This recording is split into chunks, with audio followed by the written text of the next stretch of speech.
Hello students, आइए बच्चों, आज हम आपको इस वीडियो में क्लास 10 का हिंदी ग्रामर पढ़ाएंगे। व्याकरण आधारित अभ्यास प्रश्न पत्र, इसका अभ्यास प्रश्न पत्र 1 को आज हम पढ़ाएंगे। बच्चों, ये सब आपके एग्ज़ाम के लिए बहुत ही इम्पॉर्टेंट है। इसमें आपका पाठ्य पुस्तक का हर चैप्टर से दिया गया है। तो चलिए बच्चों, हम आपको सिखाते हैं। का नंबर देखिए, आज सुबह उठकर उसने दूध पिया। रचना के आधार पर वाक्य भेद है। सरल वाक्य, संयुक्त वाक्य, मिश्र वाक्य और इनमें से कोई नहीं। तो इसका सही आंसर होगा सरल वाक्य। आ नंबर सही होगा। आज सुबह उठकर उसने दूध पिया, यानी जिसमें केवल एक ही क्रिया हो उसको हम सरल वाक्य कहते हैं। ठीक है, एक ही उद्देश्य होता है, एक ही विधेय होता है, वो सरल वाक्य होता है। खा नंबर देखिए, निम्नलिखित में सरल वाक्य है। उसने कहा कि कार्यालय बंद हो गया। राहुल धीरे धीरे लिखता है। जो बड़े हैं उन्हें सम्मान दो। सुबह हुई और वह आ गया। तो ब नंबर ऑप्शन सही होगा। राहुल धीरे धीरे लिखता है। तो बच्चों, अगर आपको रचना के आधार पर वाक्य का भेद समझना है तो मेरा चैनल में अपलोड कर दिए हैं वाक्य पहचानने का आसान ट्रिक, उसको आप ज़रूर से ज़रूर देख लीजिएगा। तो फिर आपको रचना के आधार पर वाक्य का भेद एकदम आसानी से समझ में आ जाएगा। नेक्स्ट देखिए क्वेश्चन ग नंबर, मेरे कमरे में एक पुरानी घड़ी है। इस वाक्य का मिश्र वाक्य में रूपांतर होगा। आ नंबर, मेरे पास एक पुरानी घड़ी है। ब नंबर, मेरे कमरे में जो घड़ी है वो पुरानी है। मेरे पास एक घड़ी है जो पुरानी है। मेरे पास पुरानी घड़ियाँ हैं। तो यहाँ पर ब नंबर ऑप्शन सही होगा। मेरे कमरे में जो घड़ी है वह पुरानी है। अब घ नंबर क्वेश्चन देखिए, रहीम बोला कि मैं कल हैदराबाद जा रहा हूँ। रेखांकित उपवाक्य का भेद है। आ नंबर, संज्ञा आश्रित उपवाक्य। ब नंबर, सर्वनाम आश्रित उपवाक्य। श नंबर, क्रिया विशेषण आश्रित उपवाक्य और द नंबर, विशेषण आश्रित उपवाक्य। तो यहाँ पर आ नंबर ऑप्शन सही होगा, संज्ञा आश्रित उपवाक्य। बच्चों, जहाँ पर की होगा वहाँ पर संज्ञा आश्रित उपवाक्य होगा। तो बच्चों, अगर आपको उपवाक्य को अच्छा से समझना है तो मेरा चैनल में अपलोड किया हुआ है उपवाक्य आश्रित उपवाक्य को समझने का आसान ट्रिक, तो आप उसको ज़रूर से ज़रूर देख लीजिएगा। तो आपको एकदम आश्रित उपवाक्य समझ में आ जाएगा। नेक्स्ट है अंगा नंबर में, निम्नलिखित में संयुक्त वाक्य है। आ नंबर, सोहन भोजन करके सो गया। ब नंबर, राजेश बीमार है। स नंबर, शीला आपको अपना बड़ा भाई मानती है। और द नंबर, व्यायाम करो और स्वस्थ रहो। तो संयुक्त वाक्य है द नंबर, व्यायाम करो और स्वस्थ रहो। यहाँ और है इसलिए ये संयुक्त वाक्य का उदाहरण है। सेकंड नंबर में देखिए क्वेश्चन का नंबर, इस वाक्य का वाच्य लिखिए। विनय से फूल तोड़े जाते हैं। कर्तृवाच्य, कर्मवाच्य, भाववाच्य और करणवाच्य। तो यहाँ सही जवाब होगा कर्मवाच्य। तो बच्चों, अगर आपको वाच्य चैप्टर को समझना है तो मैंने अपना चैनल में अपलोड कर दिए हैं वाच्य पहचानने का आसान ट्रिक। तो आप अगर उस वीडियो को देखेंगे तो आपको वाच्य चैप्टर एकदम क्लियर हो जाएगा। ठीक है। नेक्स्ट है ख नंबर में, मैं अब और नहीं चल सकता। इस वाक्य को भाववाच्य में बदलिए। आ नंबर, मैं अब नहीं चल सकता। ब नंबर, चलना मेरे बस में नहीं। स नंबर, मुझसे अब और चला नहीं जाता। द नंबर, मेरा और अधिक चलना मुश्किल है। तो यहाँ पर भाववाच्य होगा श नंबर, मुझसे अब और नहीं चला जाता। ठीक है। अब ग नंबर देखिए, निर्देशानुसार वाच्य परिवर्तन कीजिए। तो बच्चों, अगर आपको वाच्य परिवर्तन अच्छा से समझना है तो मेरा चैनल में अपलोड कर दिए हैं वाच्य परिवर्तन करने का आसान ट्रिक। कर्तृवाच्य से कर्मवाच्य, कर्मवाच्य से भाववाच्य। तो इन सब वीडियो को अगर आपने नहीं देखे हैं तो ज़रूर से ज़रूर देख लीजिएगा, तो आपको एकदम वाच्य परिवर्तन करना आ जाएगा, आसानी से आ जाएगा। तो चलिए हम आपको इसमें भी सिखा देते हैं। और नंबर, मैनाओं ने गीत सुनाया, इसमें आपको कर्मवाच्य से वाक्य को बदलना है। तो आपको क्या लिखना है? मैनाओं के द्वारा गीत सुनाया गया, ठीक है, क्योंकि कर्मवाच्य में के द्वारा का प्रयोग होता है और कभी कभी से का भी प्रयोग होता है। जैसे यहाँ पर आपने पढ़ा विनय से फूल तोड़े जाते हैं, तो यहाँ पर विनय से क्या तोड़े जाते हैं? फूल, और फूल कर्म है, ऑब्जेक्ट है, इसलिए ये कर्मवाच्य हुआ था। इसमें कोई भी भाव प्रकट नहीं हो रहा है, ठीक है, क्योंकि से भाववाच्य में भी परिवर्तन करने में से को लगाया जाता है, लेकिन जब उसमें भाव प्रकट होगा, ठीक है। तो ये हो जाएगा मैनाओं के द्वारा गीत सुनाया गया।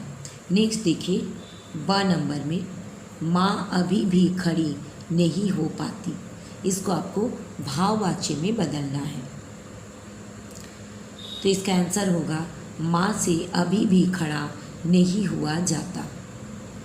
माँ से अभी भी खड़ा नहीं हुआ जाता।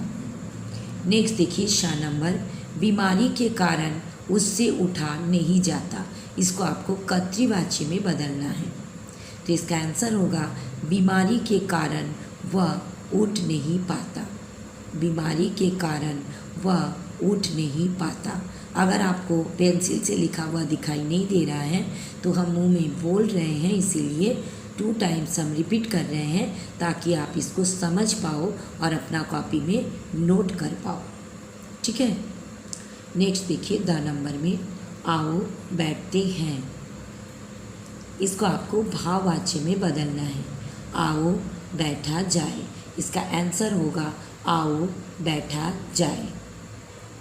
अब घ नंबर क्वेश्चन देखिए, निम्नलिखित वाक्य में कर्तृवाच्य का सही विकल्प है।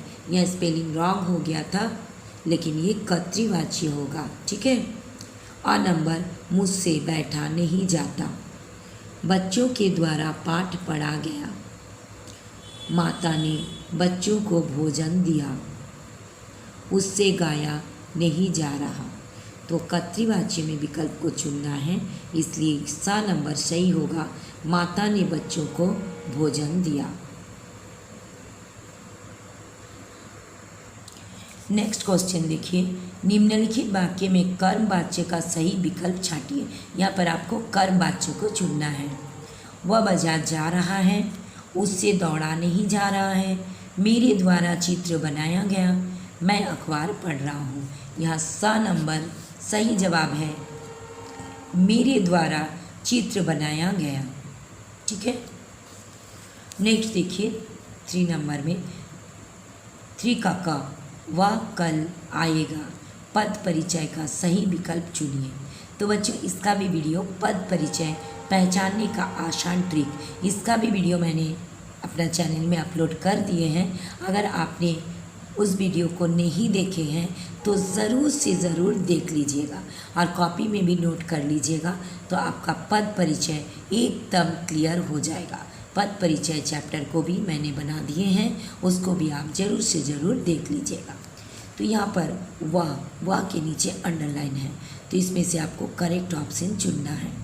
तो यहाँ पर 4 ऑप्शन दिया हुआ है, जिसमें द नंबर ऑप्शन जो है वो सही होगा। वह सर्वनाम है,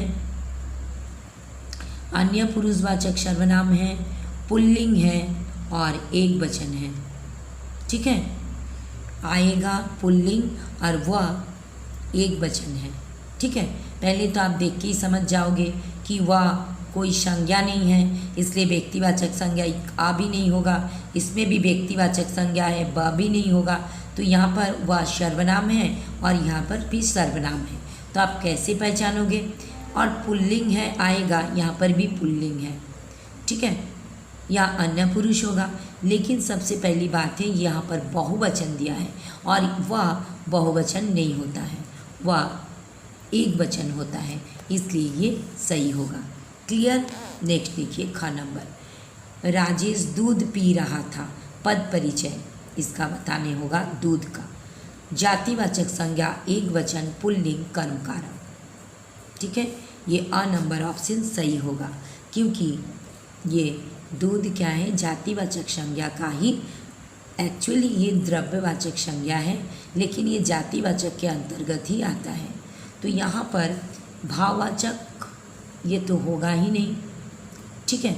और यहाँ पर आपको ध्यान देने होगा पी रहा था इसलिए ये पुल्लिंग होगा और राजेश अकेला है, एक वचन है, और दूध क्या है, ये कर्म है, ऑब्जेक्ट है, इसलिए यही सही होगा। क्लियर। नेक्स्ट देखिए ग नंबर, मैं कल ठीक नहीं था। इसका पद परिचय बनाना है तो यहाँ पर ये सही होगा ब नंबर। पुरुषवाचक सर्वनाम, पुरुषवाचक का मैं उत्तम पुरुष है, एक वचन है, पुल्लिंग है और कर्ता कारक है। नेक्स्ट देखिए घ नंबर, राम पुस्तक पढ़ेगा। इसका पद परिचय देना है तो ये फर्स्ट अ नंबर सही होगा क्योंकि पुस्तक जातिवाचक संज्ञा है, स्त्रीलिंग है, पुस्तक स्त्रीलिंग शब्द है, एक वचन है और पुस्तक कर्म कारक है, पुस्तक एक ऑब्जेक्ट है, कर्म है। क्लियर। नेक्स्ट देखिए अंगा नंबर, वह नित्य घूमने जाता है। नित्य मतलब हमेशा, तो यहाँ पर द नंबर ऑप्शन सही होगा। कालवाचक क्रिया विशेषण, घूमने जाता है पुल्लिंग और एक वचन। क्लियर। लास्ट अब देखें 4 नंबर, ठीक है, इसमें आपको अलंकार बताना है।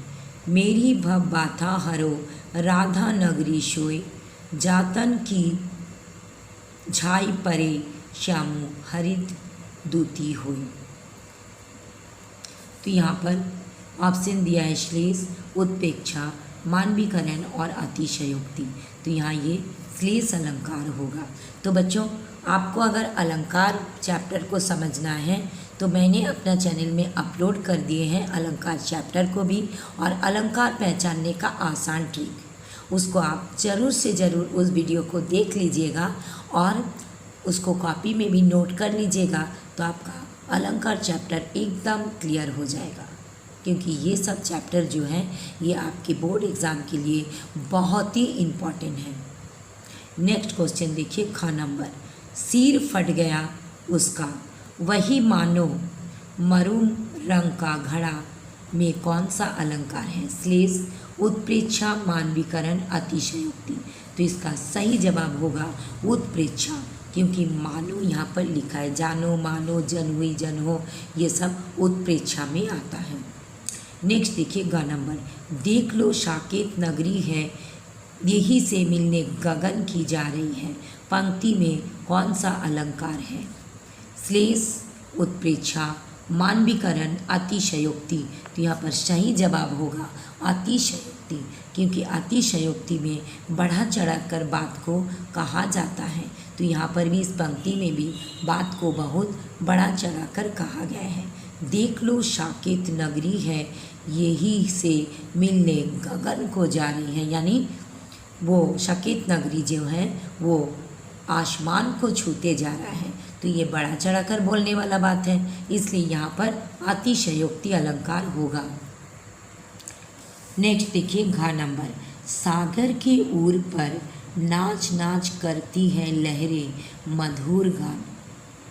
पंक्ति में कौन सा अलंकार है? ऑप्शन दिया है श्लेष, उत्प्रेक्षा, मानवीकरण और अतिशयोक्ति। तो यहाँ पर मानवीकरण अलंकार होगा। ठीक है। नेक्स्ट देखिए अंगा नंबर में लास्ट है, निम्न में कौन सा मानवीकरण अलंकार है? तो आ नंबर सही होगा, खड़ खड़ करताल बजा, नाच रही बेशुद्ध हवा। तो यहाँ पर हवा को नाचने के साथ तुलना किया गया है। बताया जा रहा है कि नाच रहा है हवा, इसलिए यहाँ पर मानवीकरण होगा, क्योंकि मनुष्य जैसे एक्टिविटी यहाँ पर बताया गया है।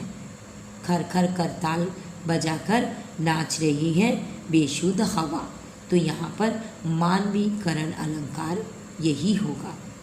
ठीक है बच्चों।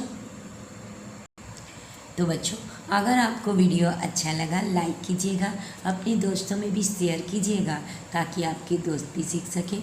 और बच्चों, अगर आप पहली बार मेरा चैनल को देख रहे हो तो प्लीज़ प्लीज़ प्लीज़ सब्सक्राइब कर दीजिएगा, बेल आइकन को भी दबा दीजिएगा ताकि मेरा पढ़ाई का हर नोटिफिकेशन आपके पास पहुंच जाए। तो फिर मिलेंगे नेक्स्ट वीडियो में। Thank you so much, bye bye.